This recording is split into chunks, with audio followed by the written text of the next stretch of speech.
I always forget to do that, Natalie.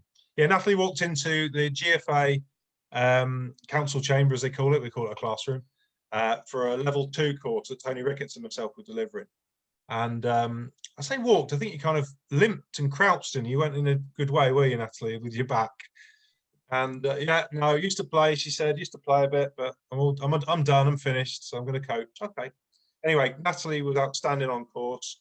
Quickly identified as somebody who needs to get onto a UEFA B ASAP. So we chucked her onto that. She didn't have much say in it, and also quickly identified as somebody who we really needed within the FA as a mentor. And actually, we then looked at her becoming a tutor. That's all gone now because I've got absolutely no power at all. I've had to apply to become a level 1 tutor again, but it was nice while it lasted. That's another story. Natalie never got to be a tutor because she found her boots again and decided to become a player. So that the whole idea of this is lots of people go from playing to coaching. As you know, we had Matty Gill the other day. Very few, I think, in either the male or the female game go from player to coach and then back to player and actually play at such a level. So we welcome Natalie tonight. The first thing she's going to do is explain why she's looking like Antti Josh's latest opponent. Off you go now. Yeah, just so there's no questions. No, just a collision in training yesterday. We, as some of you may already know, we were supposed to have a game that was called off.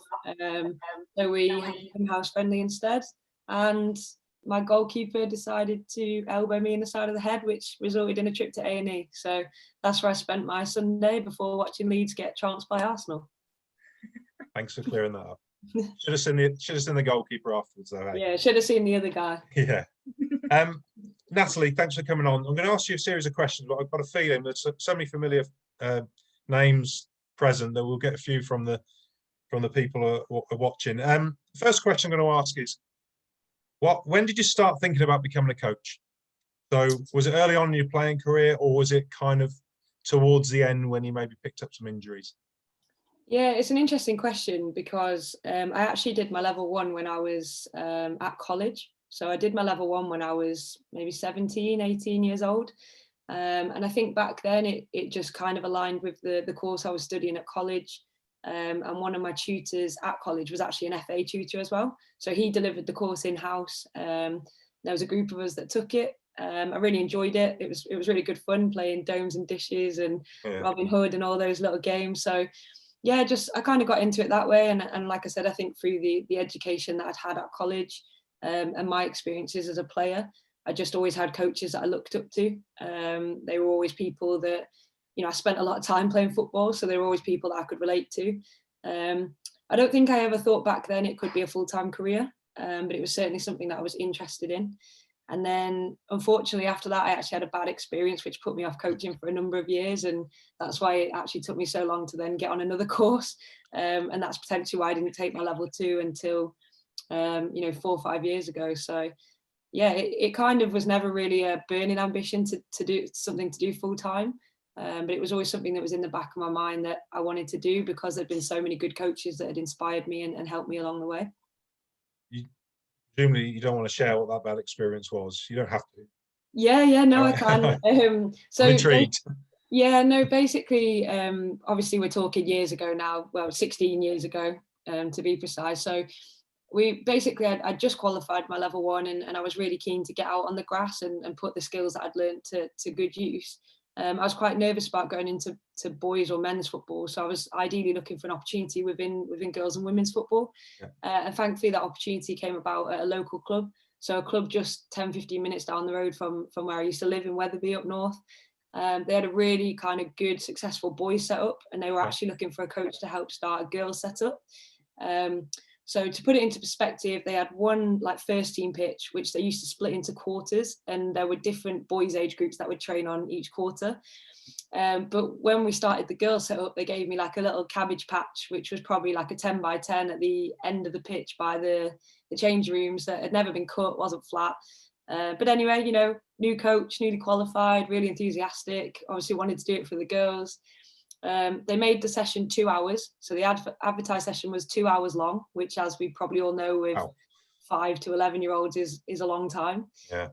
Not just for you as a coach, but for them in terms of their attention span. So yeah, I remember I think I only ended up doing it for about 6 to 8 weeks, but I'd only get 1 or 2 players turn up. The parents wouldn't stay, so essentially it'd be myself and 1 child. And I remember a few weeks in approaching one of the male coaches and asking, can this girl come and train with your lads, because she's all right. She's only 6 years old. She just wants to play. But there's only so much I can do with her in the space of 2 hours. And obviously back then that was kind of unheard of. So it was a big fat no. And then I think because of the lack of players, the girls that were coming stopped coming. So I turned up a couple of weeks and I was the only one there. No girls turned up to train. I think it'd be very different now, but I felt like being part of a club as a player, I'd always been supported. I'd always had people I could rely on. Whereas when I joined there, I didn't feel like any of the coaches cared about the girls or, wanted me to be involved in it, or kind of gave an opportunity to say, look, there's no girls here. Why don't you come and work with us or work with the lads? So I think I was quite young and naive as well. And it just kind of set me off on a bad foot, I guess, in terms of the coaching world. I'm not surprised. Yeah, I mean, you must be delighted now. As you say, you don't think it'll happen now. I'm convinced it wouldn't happen now. So you must be delighted to see where the female game's gone in the last few years. Yeah, absolutely. And not just that, I think football in general has become far more inclusive for everybody. And I think it's great now that there are so many young girls that are allowed to play in boys' teams, because I think obviously as you get to, teenage, adult, I appreciate that it should be separate. But, I had older brothers and I used to play with their friends, and at school I'd always play football with the lads at lunchtime. So for me, it really helped. The intensity is higher, the speed of the game, the physicality. There's lots of good male players. I think I went to school with Micah Richards, just to name drop in there. Oh, yeah, brilliant. So, I had a good few role models, out there on the pitch at lunchtime to play with, or So yeah, I think the women's game's come on leaps and bounds in the last 10 years, and I hope it continues to grow, especially for those young girls that are coming through who now see it as a real career opportunity. Yeah, brilliant. I love Micah Richards. His laugh is just infectious. Love him. Yeah. So yeah, so you it's quite a while, quite a length of time between level 1 and level 2 then. So were you playing at Yeovil at the time, Natalie, when you came on the level 2, or had you finished playing? If I was struggling with my back, I was probably in between. So I had two really good years at Yeovil, and then I actually missed the year that they got promoted to the WSL because I was injured. And then I went back for the spring series. So I believe it was in between the two. Okay. So leaving aside the fact that it's probably a very poorly tutored course, how did you find the level 2? Was it as expected, or were you not expecting anything? Yeah, I think because it had been so long since I'd done my level 1, my expectations were neither here nor there, really. I was just keen to get back on the grass and try and educate myself as a coach. I'd done a few other level 1s in different sports, just because I was teaching PE in a primary school, and I worked as like a sport development officer. So I'd done like a level 1 in cricket and athletics and things like that. So I think it was just for me. Obviously, I love football. I love the game. I love everything about it. It's always been a big part of my life. So I was kind of keen to just get back on it. And, my experience when I was younger, these are the things that make you, aren't they? So I didn't want to let that ruin what could be a really good career opportunity for me. In terms of the course itself, I think for me, it actually probably solidified the fact that I knew I wanted to work with elite players. I wanted to work in the 11v11 game. I wanted to work at the highest level. I loved the course. I loved everything about it. But I knew in terms of me as a coach, it was maybe not where I wanted to be. If that makes sense. I've loved the opportunities that I've had at grassroots, and if I can ever contribute back to the grassroots game as a volunteer, I normally try and do that. But ultimately, in terms of a career, I want to work in the pro game. So presumably then the UEFA B would have stimulated you a bit more in terms of the 11v11 content, would you say? Yeah, absolutely. And I think I mean, to quote yourself, not myself, in terms of excelling on the course, it was just purely because I enjoyed it so much. And it was, at the time I was working full time as an academy coach, which was massive for me. And that, to be honest, that experience has changed my outlook on what my future career might look like. So yeah, the UEFA B was far more kind of tactical based, more 11v11, and yeah, and I felt like it was more the kind of niche that I wanted to be in. Cool. And then finally, the last bit about qualifications. You're currently on your A license, aren't you? But how are you finding that? Because you're obviously not as coaching as much. You're playing.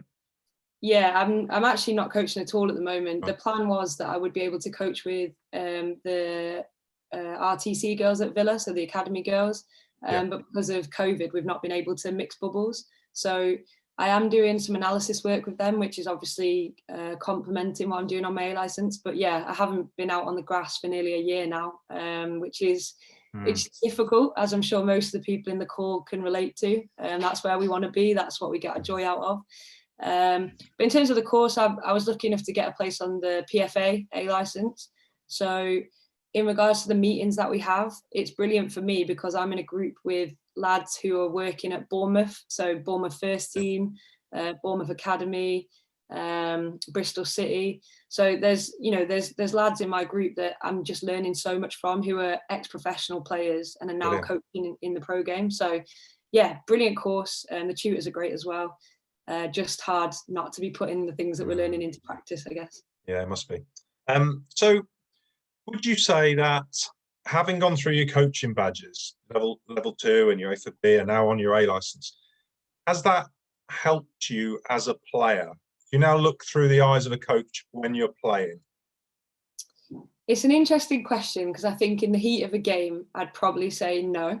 But in terms of at halftime or on reflection of the game, it certainly does help in terms of what I look at. I think for me as a player, I was always very self-critical and still am very self-critical. So sometimes I find it hard to separate, or I used to find it hard to separate emotion from practical application. Whereas now, because of my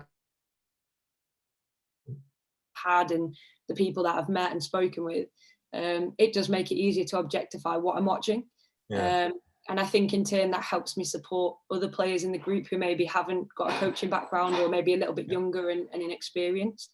It certainly is interesting on the training pitch, but I think you've got a question about that coming up. So here's my next question. I forgot that I'd sent you them. Yeah, my question is, as you know, do you sometimes have to bite your tongue? Maybe, and that's a difficult question to answer, but maybe going through routines or practices that you're thinking, could be a bit better this, or it lacked a bit of realism or something like that. Yeah, I've got to be careful what I say here, because I don't actually know who's on the call or where you're going to show it. But no, I think it's not a case of having to bite your tongue. I think for me, it's been a really eye-opening experience, especially turning fully professional.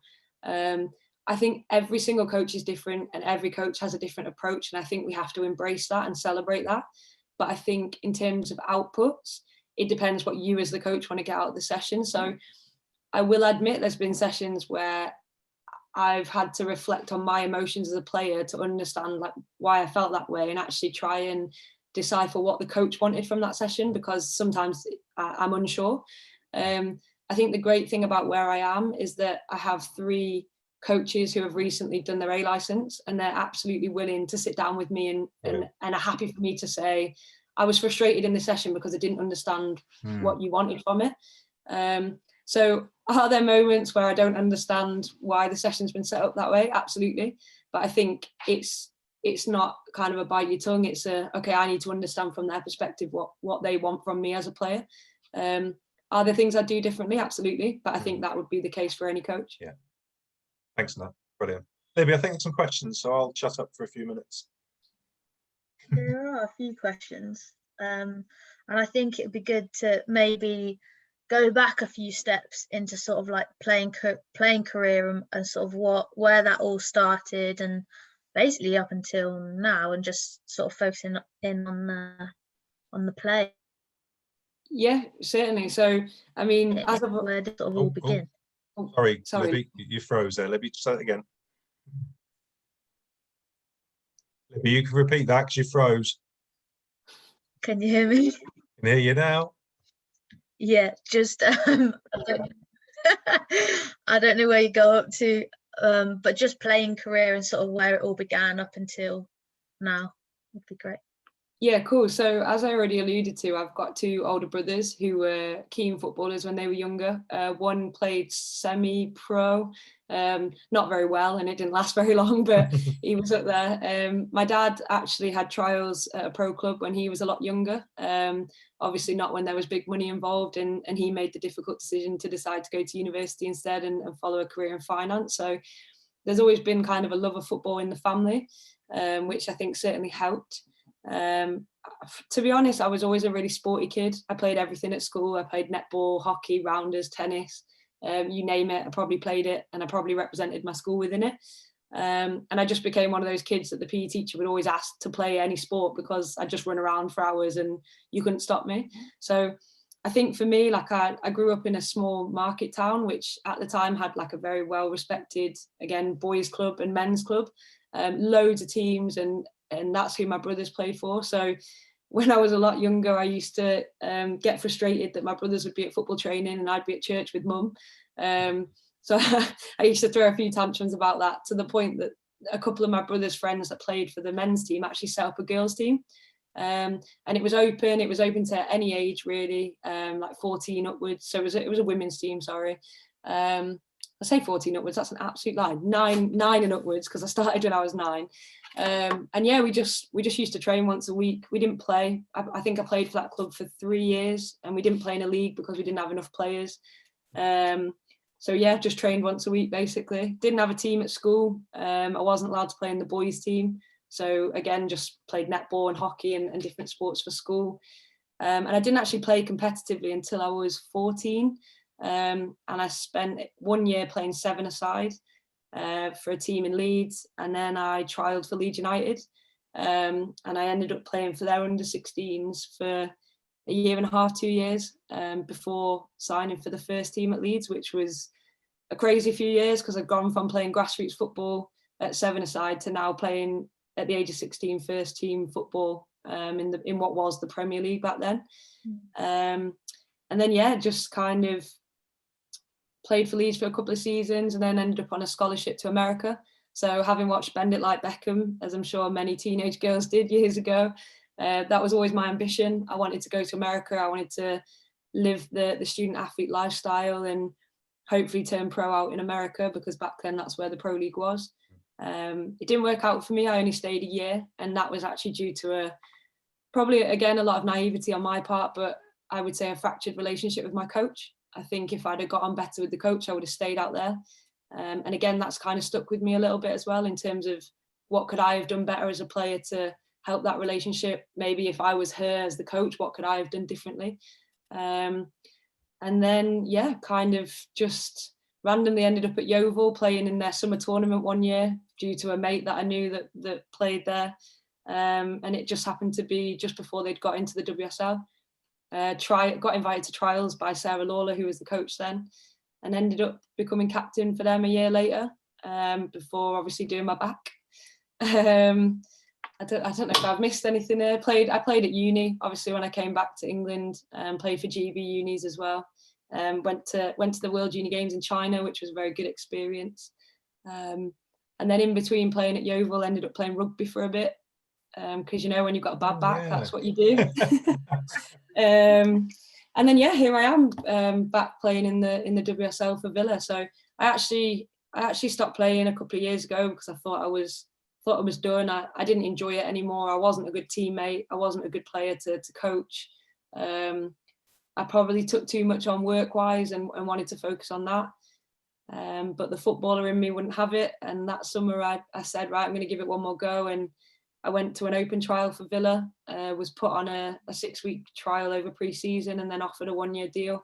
And then obviously we got promoted, thanks to COVID, if you believe all that you read on social media. And yeah, here I am playing in the WSL. So you missed Libby, she missed a vital part there. She actually turned me down when I asked her to represent GFA representative team. Yeah. So I just thought I'd add that. I know I won't forget that now.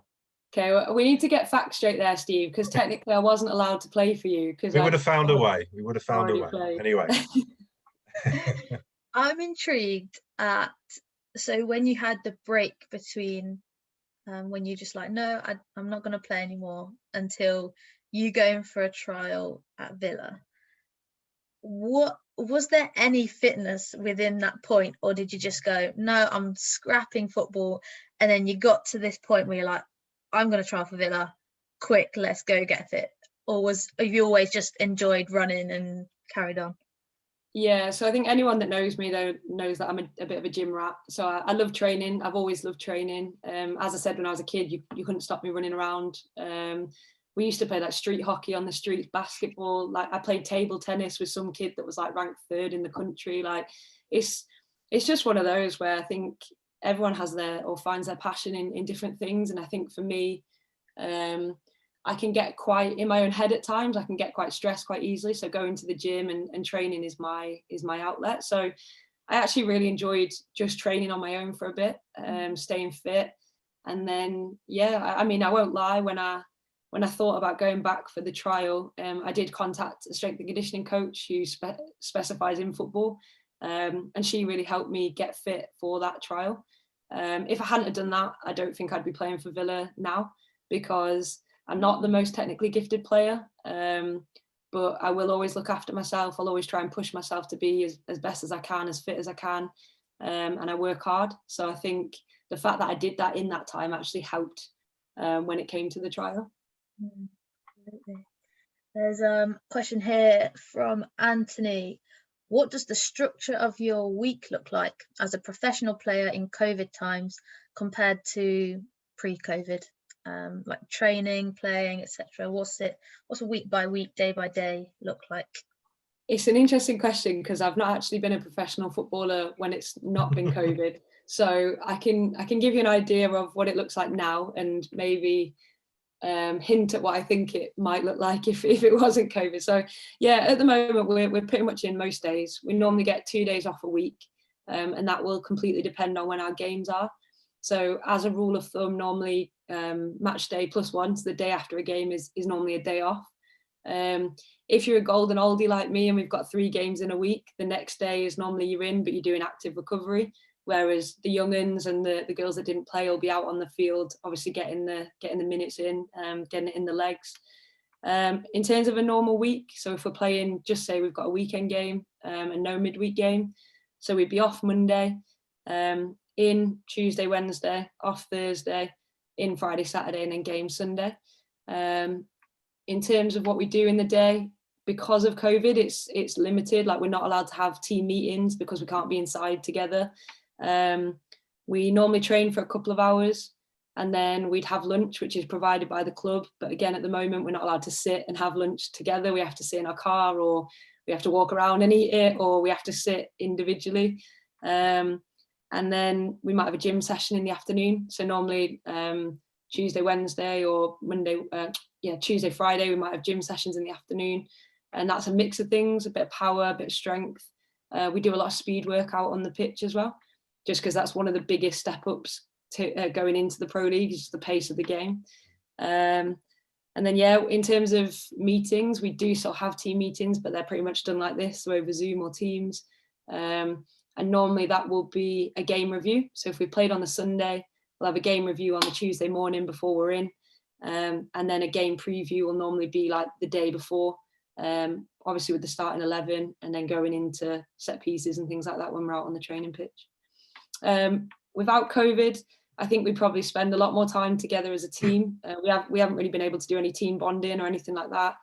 And like I said, we'd sit and have lunch together. We'd probably be able to use the gym a bit more freely if that's what we wanted to do. We'd probably have more meetings with staff as well, like looking at clips on Huddle or just going through individual bits. But we're just happy to still be out there, I guess. I know it's difficult for you guys that aren't at the moment. There's a question here from Graham. When did you know or think that you were a very good footballer, and did you have a role model? Good question, Graham. Is that Graham Fletcher?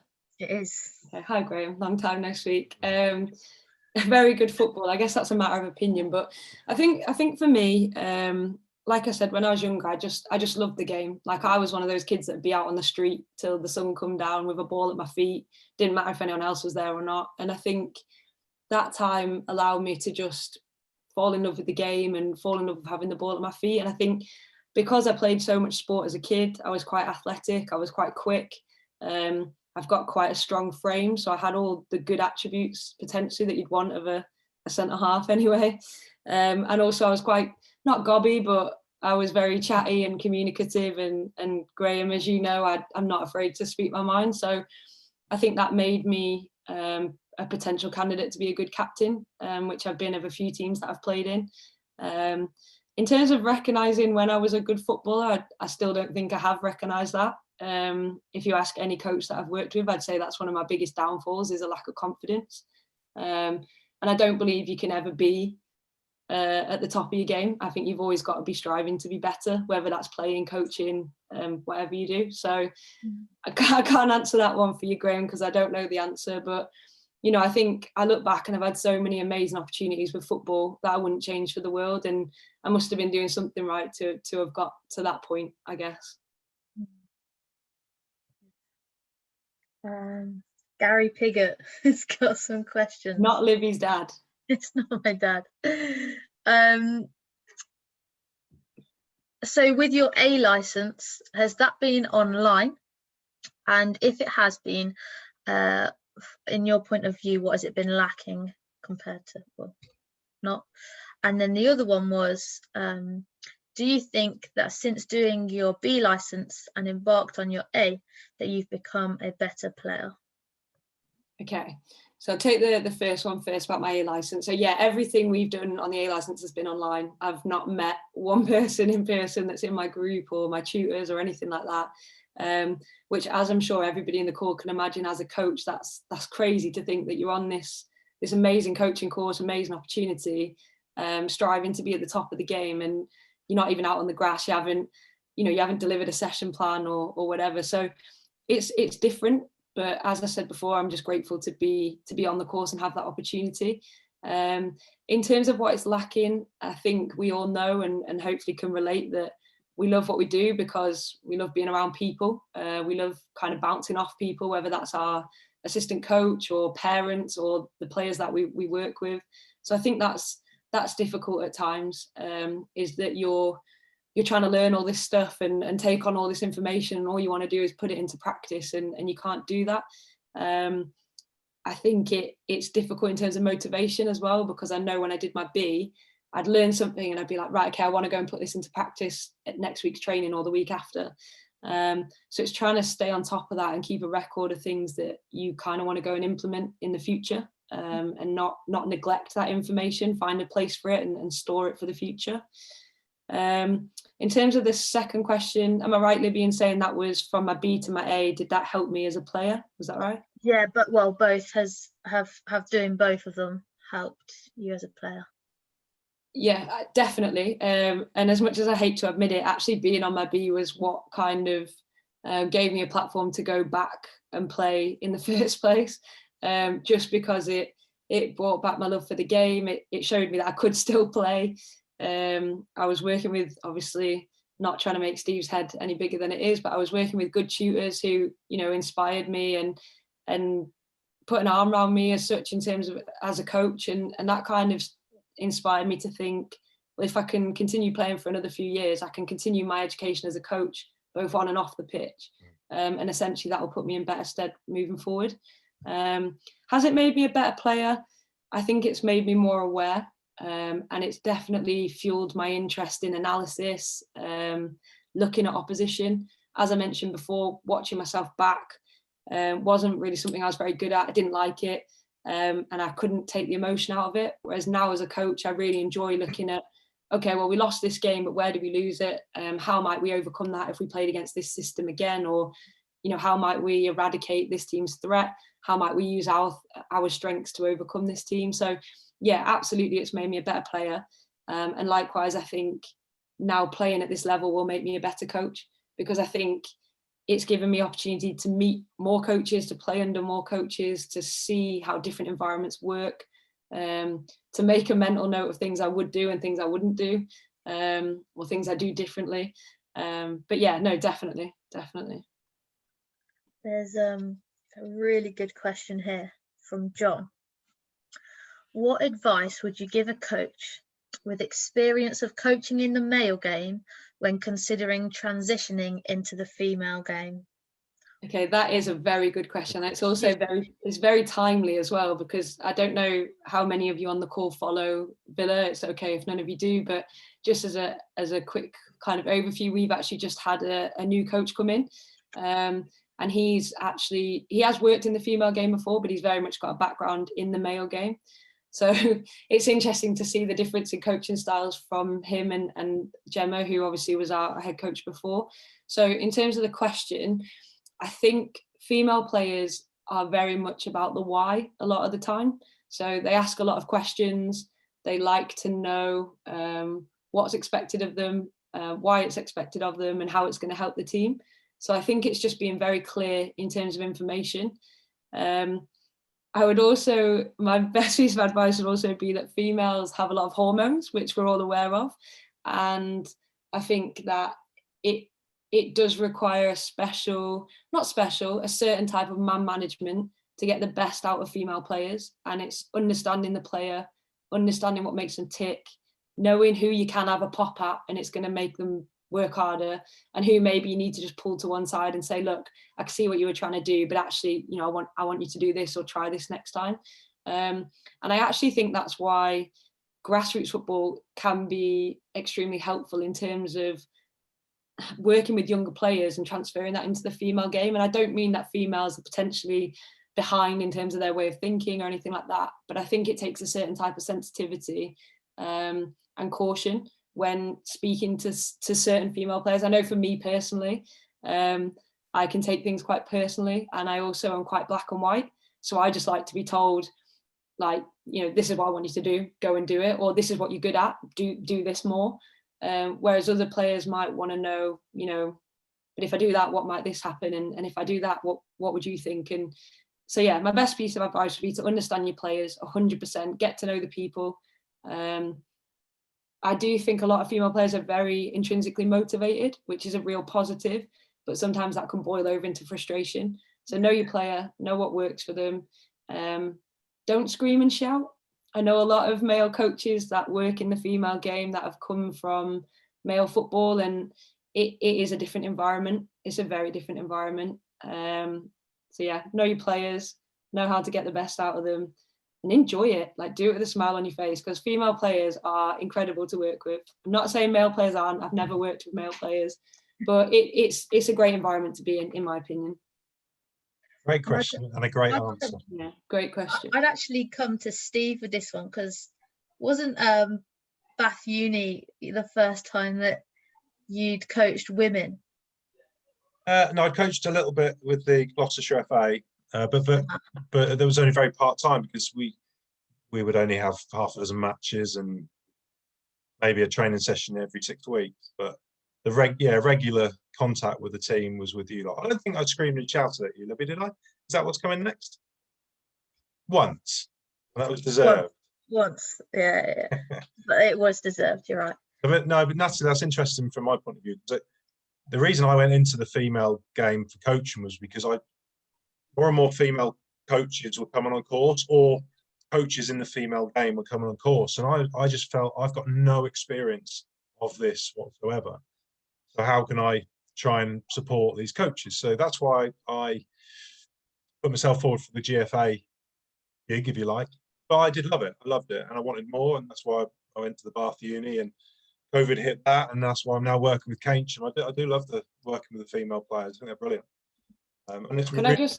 oh, sorry, Nat, go on. No, sorry, Steve. I was just going to add in there that my first real coaching job of open age women's football was our university as well. Right. And I will hand on heart say that it was the worst.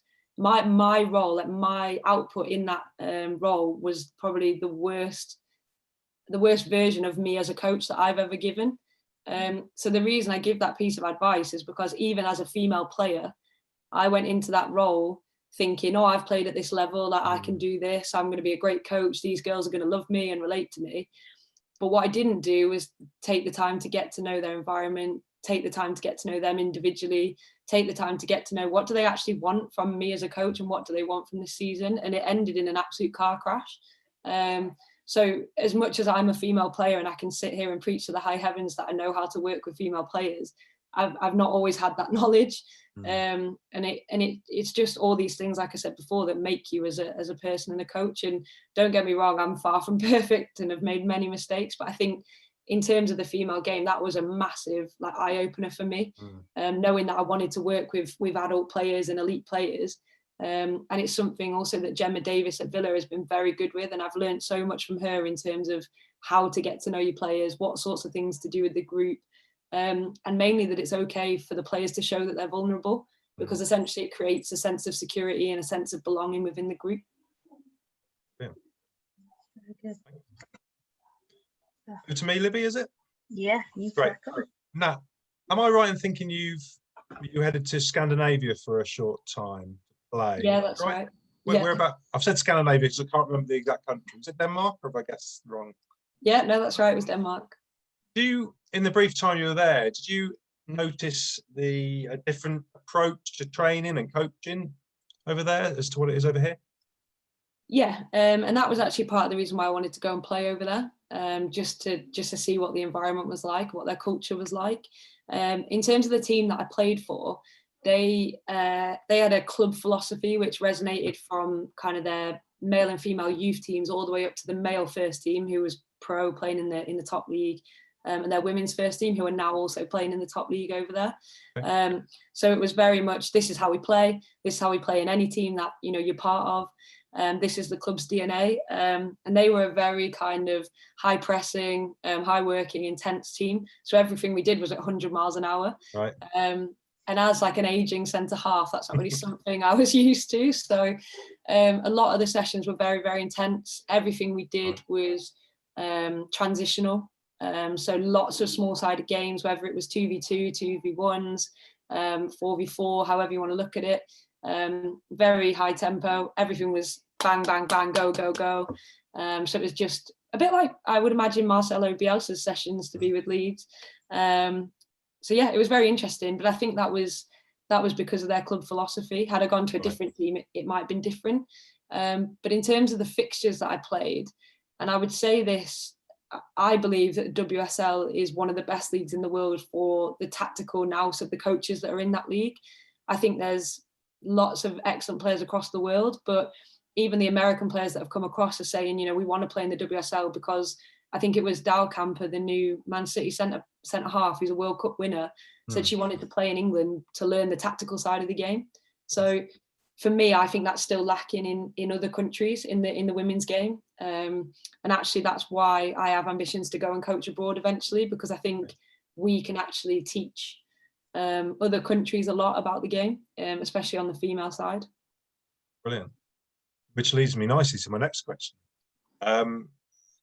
Ambitions, targets, aims, short term, medium term, long term, have you got them, or are you just taking each day as it comes at the moment?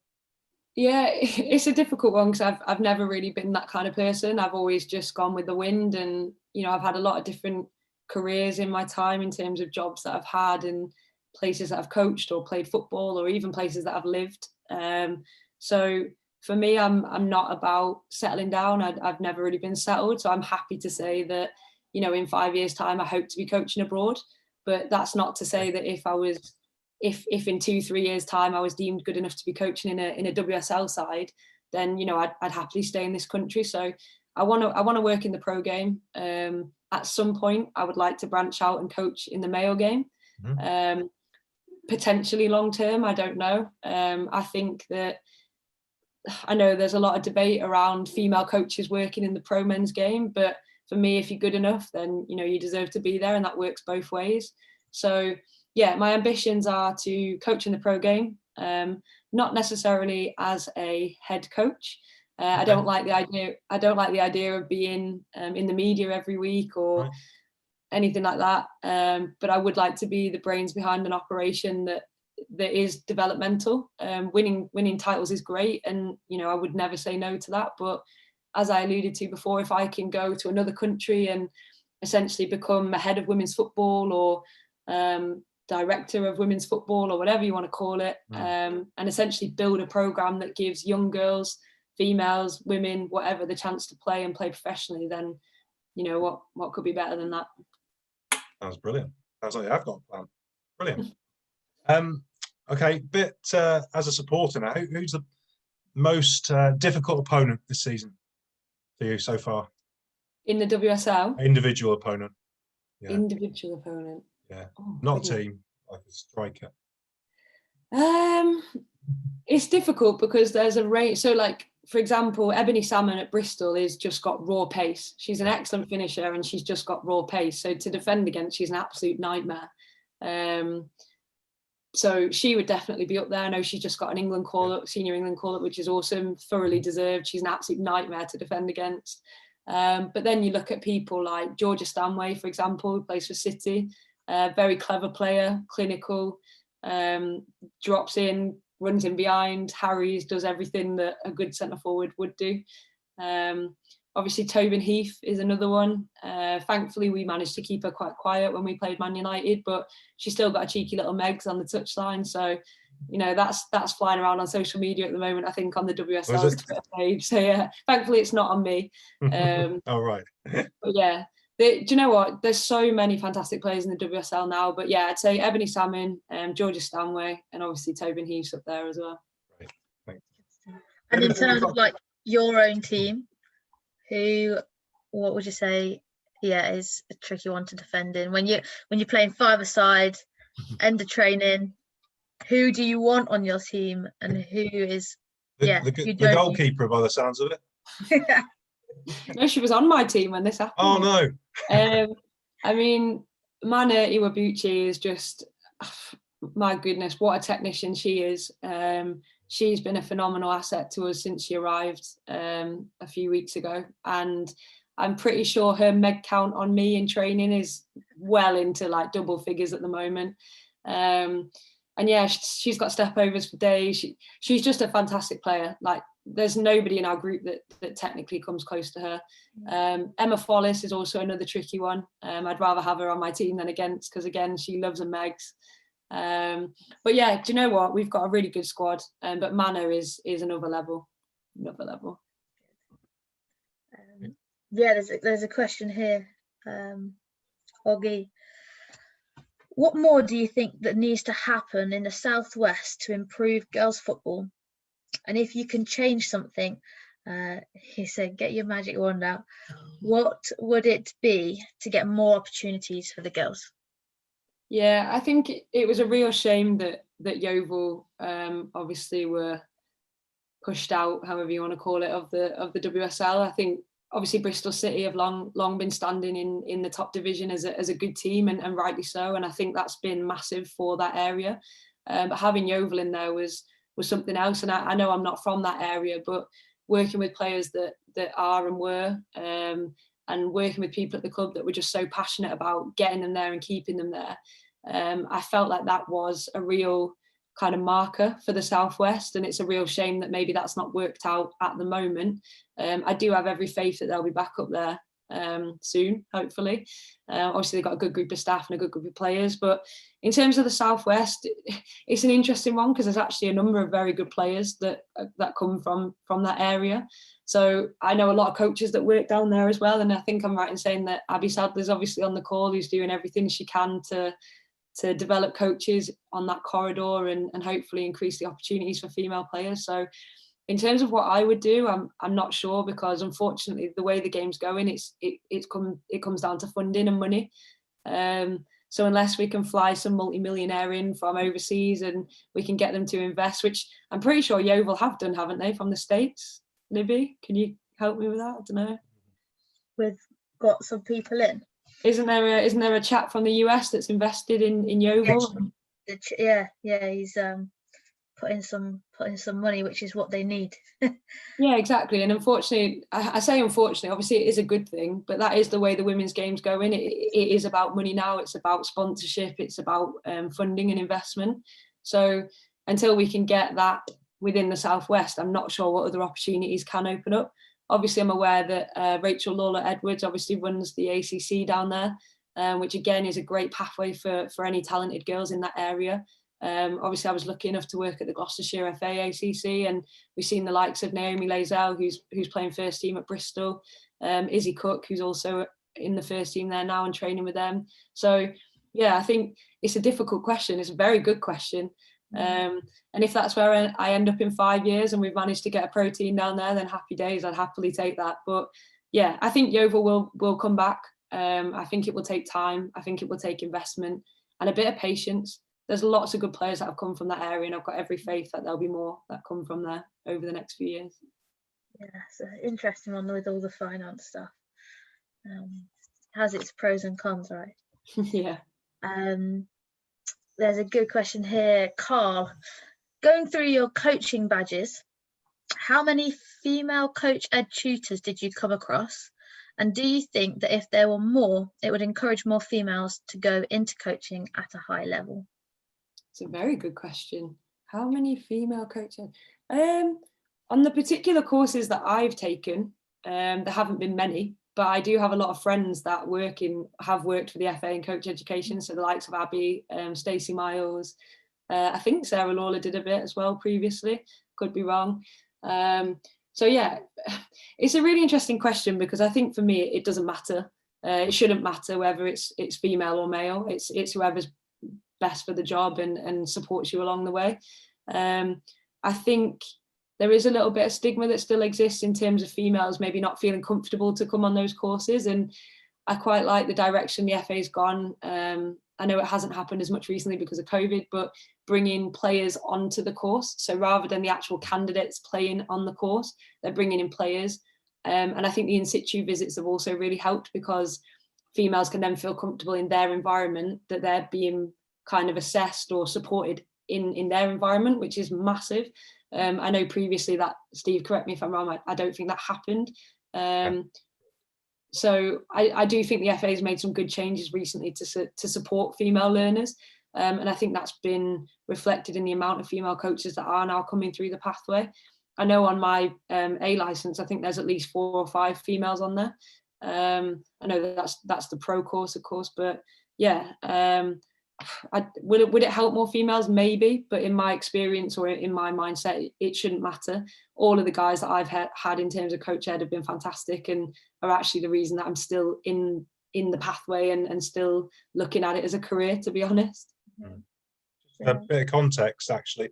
Carl's a good friend of mine over in Dublin, and I wonder if it's his wife Kay who's asked the question, because Kay is actually an A license coach over in Dublin, and I just wonder if there's a comparison. I'm sure I'll find out later on the text, whether trying to compare, the two countries. I'm always saying to Kay to get over here, because I think that A licensed coaches in the female game are, in demand, should we say? So thanks for that question, Kay. I'd imagine. Carol, Luke. Yeah, there's one from Gary. Not Gary Piggott this time, Gary McLean. What is the one piece of advice you would give to any female player now wanting to step into coaching, having made that transition that you have? Don't assume that because you've played, you know what it is to be a good coach. And I mean that genuinely, reflecting on my experiences. I think those of you that have worked for years in grassroots have probably dealt with more players and more parents and more things that have made you a better coach than any player that steps off the grass and automatically thinks that they're going to be a good coach. That was the mistake I made. And I think that was partly down to myself, but also maybe partly due to being put on a pedestal as a player and, thinking that once you played in the WSL, you're the bee's knees, which again is not the case. So yeah, just don't assume that because you've played that you know everything and that you're going to be a good coach, because coaching is a craft and it takes time. It takes mistakes. It takes mentors, knowledge, a few fallouts along the way, and a few slip-ups to create your persona. So yeah. Great. There's another one here. God, these questions are coming in thick and fast. We love it. They're good questions as well. Yeah. This is a good one from Graham again. What piece of advice would you give a young player who wanted to get into the pro game? Work hard, and keep working even harder. And I think, I hate to say it because I don't like bigging myself up, but I would hands down say the sole reason I'm currently a professional footballer is because I've always worked hard on my fitness. I've always looked after myself. I've always tried to be better. I've always tried to ask the right questions. Like I said before, I'm never going to set the world alight. I'm never going to be a WSL starlet. I'm never going to play for England. But this was a dream I've had since I was a kid. And I've sacrificed so much in terms of time, social life. I wouldn't necessarily say a career. I feel like I've had a good career and I've had some good roles and good jobs along the way.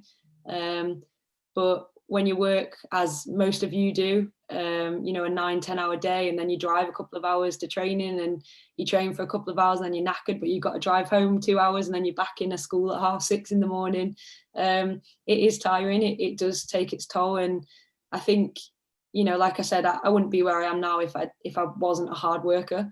And having asked multiple times this season why I'm even at the club, why I've been given a pro contract when I've had a little breakdown, the answer's always been because you work hard. You're the kind of player that coaches want to work with. So for me, I think there's so many talented female players out there. There's so many playing in the Championship, so many playing in the Prem that could easily be playing WSL. And whether that's just because they haven't been seen yet or they haven't been given the opportunity, or whether that's just because that's their choice. If there was a girl that asked me, that would be my answer. Work hard, always try and be better, ask the right questions, and enjoy it. Enjoy every second of it. Great answer. Cool, I'm going to keep going with these questions. There's one going back to all the finance stuff, actually. What's your view on Huddersfield's women not being given financial backing from the main club to have the option to break through to Championship despite being potential champions? Can I have a disclaimer, Steve, that my opinion doesn't go any further? No, that's a great question, and it's actually really topical because I've actually got a few friends that play for Huddersfield, a couple that I played with at uni and club football, and I actually saw this article the other day, so I was reading about it. I was doing a bit of research. I think it's a real shame. I think most of the clubs that are in the WSL, and I can certainly say this 100% on behalf of Aston Villa, is that we are 100% backed by Christian Perslow and the men, and everything that we do is supported by the men's board, the men's club, and we are actually very lucky in terms of what we have as a newly promoted club. There's other clubs in the division that, you know, people might have seen that our game was postponed on Wednesday against Blues, and they were offered St George's Park as an alternative, but the club refused to pay for it. So, you know, we're lucky in that respect as a club. So in terms of Huddersfield, I think it's a real shame for the club because they've been up there for a number of years competing in that league and being one of the better teams. They've got some phenomenal players that have played abroad, that have represented GB unis, England unis, a few that were at Leeds United when I was there as a kid. And if they go on and win the league, or if the league is disbanded or whatever, and they win it because they finished top, then in terms of football, they should get promoted. You know, as a player, that's what you want. You want to win trophies. You want to play at the highest level. However, I did read a little bit of a statement from, it's one of the players' dads, actually, who I think works on the board. And he was saying for the club to be sustainable and to actually have that ambition in a year or 2 years' time, it's the only way for them to do it. So they do have ambitions to go up. But if they went up now without the backing of the men's club, and say they started like a GoFundMe page or something like that, it's other overhead costs that they just wouldn't survive. I think he was saying there'd be something like 4 or 5 overnight stays, obviously down in London, down in Brighton, and that would cost them well over 10 grand in total. So it's not just the license fee that they would need to consider. There's so many other costs when you play in a higher division. So I think it's a real shame for the girls. I think it's a shame for the club because they deserve the promotion. But hopefully in a few years they can maybe come up with a plan now to make them sustainable and achieve that in the future. Do I think the men's team should back them? Absolutely. And it's one of my biggest bugbears that I think I found out the other day that Frank Lampard was earning something like 30k a week at Chelsea. And I thought 30k a week, 90% of our team don't even earn that in a year. Like, I can tell you right now, I don't earn that in a year. And it's not that we want to get paid millions and millions of pounds, but it is that, imagine if they took 5% of his yearly wage and put it into the women's team. If Huddersfield took 1% of the men's, wage bill and put it into the women's team, what a difference that would make. But unfortunately, again, it comes back to finances, politics, TV rights, sponsorship, and all that other jazz. We've got a few minutes. Last question. As a player and a coach, what would be your favourite drill or session to either put on or to play in? Oh my goodness, putting me on the spot here. Is that one of yours, Libby? Is that one of yours? I couldn't see it anywhere. It might just be me, but as a player, you want to play. You want to play the game, whether that's 5-a-side, 7-a-side, 11-a-side, 19-a-side, you want to play the game. So as much as we can come up with all these fancy drills and passing patterns and whatnots, there's nothing better than playing. I think there's got to be a purpose to it, of course, but the game is always, for me, the thing I enjoy. I do like a little bit of competition in my warm-ups. So if it's a little race or a little 1v1 or whatever that might be, and I think there's always a place for that. I don't care if people say, yeah, but you're pro footballers now, but you've got to enjoy the game. So a bit of fun in it. I can't give you a specific drill, but I'd say it's got to be fun. It's got to be engaging, and it's got to replicate the game, essentially. Everyone loves a bit of competition, don't they? Absolutely. Get me on a 5-a-side any day. Exactly. Yes, Steve, you got a question? Yeah, they keep coming through, but we're nearly done, aren't we? And I want to ask this question. So, what's come across tonight now, and I knew it would, is just your honesty, and especially your honesty with yourself. So you clearly reflect a lot on your own practice. So just to finish on, as a coach, what would you suggest are your strengths, and what would you suggest are your areas for development, are your main ones? Okay, so I'd say that, as you've already alluded to, one of my biggest strengths is that I will take the time to reflect. And more often than not, I'm very critical of myself. So even though sometimes that can be a bad thing, it actually can also be a very good thing, because it means that I'm willing to put the time in to think about, how I might make this session better, or how I might have spoken to a player differently, or how I might approach something differently in the future. So as much as it can be stressful for myself at times, I would say that reflection is massively important for me. And as I've kind of maybe alluded to in this webinar, I would say most of the things I've learned, or most of the mistakes I've made, have actually been my biggest moments of learning, and have actually helped me. I would say my other strengths, I love the game. I think if you've got a passion for the game, hopefully that rubs off on other people. That's hopefully why we're all here, and why we love what we do. And because it has been my life for the best part of 20 odd years, I'd like to think I know a bit about it. I don't know everything about it, but I'd like to think that I've got knowledge that some players might not have, and I can offload that onto them. In terms of weaknesses, I think confidence is a big one with me. I think sometimes I need a little bit of a push, or a kind of an inspirational, yeah, you can do it. Yeah, that's a good session plan, go out and deliver it.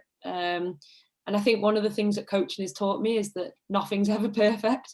So even though your session plan might look absolutely beautiful, and you might have had all these great ideas and you think it's going to be the best thing ever, the reality is when you get out on the pitch, it can look completely different.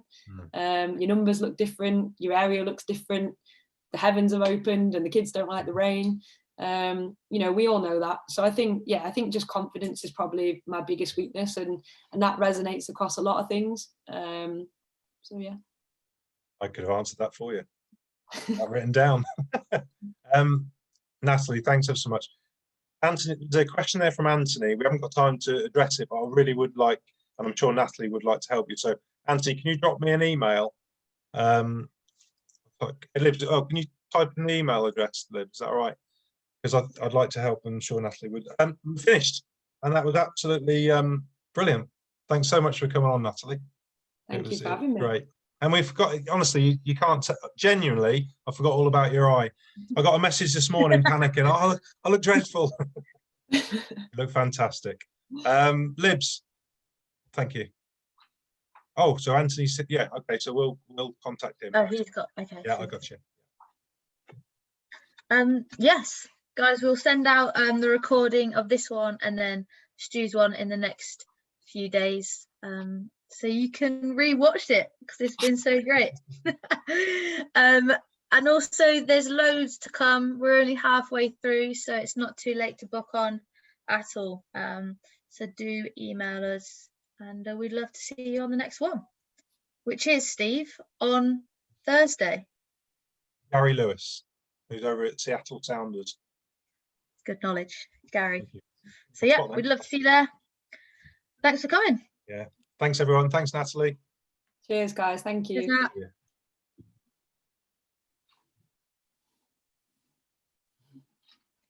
And then they go.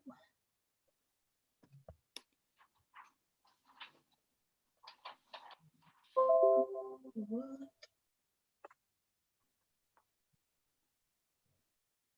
Are you guys on a strict time limit where you have to cut off after an hour? No. Oh no, we've paid for it. No, I we've got- oh. was going to say I'm happy to stay, but I appreciate. I didn't know whether you were on a timer. One of them where Zoom cuts off halfway through. No, splashed out. And we I'm just You're still recording though, Steve, mind. oh, dear. So I'll be careful what I say.